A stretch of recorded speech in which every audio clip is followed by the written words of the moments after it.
Hey folks, it's Tony here with Rebel Financial. So thanks for tuning in again today.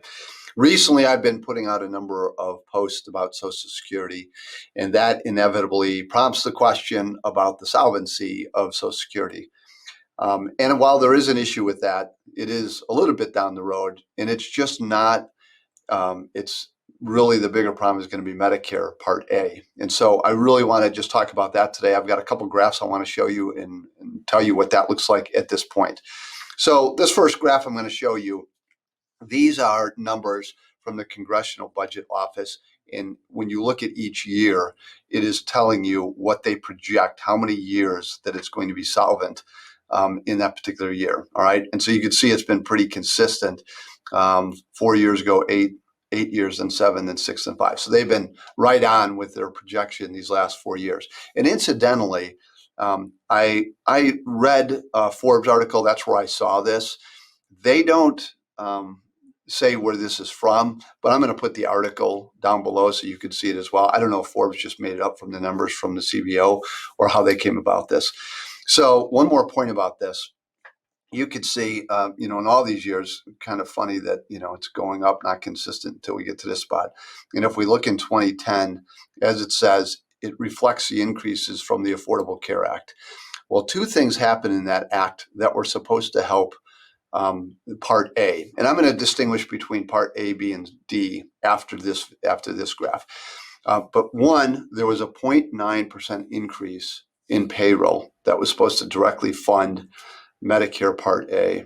There was also a 3.8% tax on net investment income.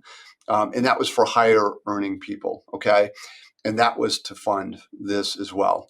Well, the 0.9% did go directly into funding this, but Congress decided at the time to keep the other one and just make it for general funding, which you can argue that could be for Medicare as well. But to give you an idea of the scope of that, $27.5 billion are expected to be collected this year. Okay. So it's a big amount of money. This has been going on for over 10 years now. This will be the 11th. So a lot of money would have been collected and probably given some good, solidness for a number of years anyway to Part A. So the next thing I want to show you here is how Part A, B, and D are funded and why what I'm talking about is important, because 88% of Part A is funded out of payroll taxes. None of Part B or D is funded that way. They come really, for the most part, out of general revenue and then premiums and state payments and things like that. So that's why it's more critical. So these are fine, right? The government can print money, do what it has to do. These are going to be fine. But if we're funding it directly from payroll, you could see why that would have a big impact on this. And COVID has really speeded this up some. I mean, I know the CBO says we still have 4 more years, but now it's only projected in some cases, it's at 5 years actually, projected to go away in 3 years. So that has sped up some. So we'll see what happens. But this is really what people need to be paying attention to.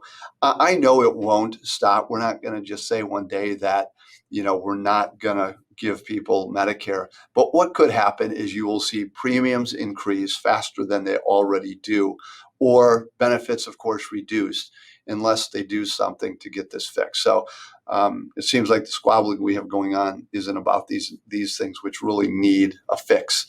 But anyway, I just want to give you an overview on why Part A Medicare is more important today than Social Security or Part B or D. So I hope that gives people a little bit of scope as to, what this problem looks like and how to fix it. But as always, any kind of comments or questions below. If you haven't subscribed already, that would be great, or like the video. So, but in either case, any kind of help you need, please feel free to reach out to us. Okay. Thanks. Take care.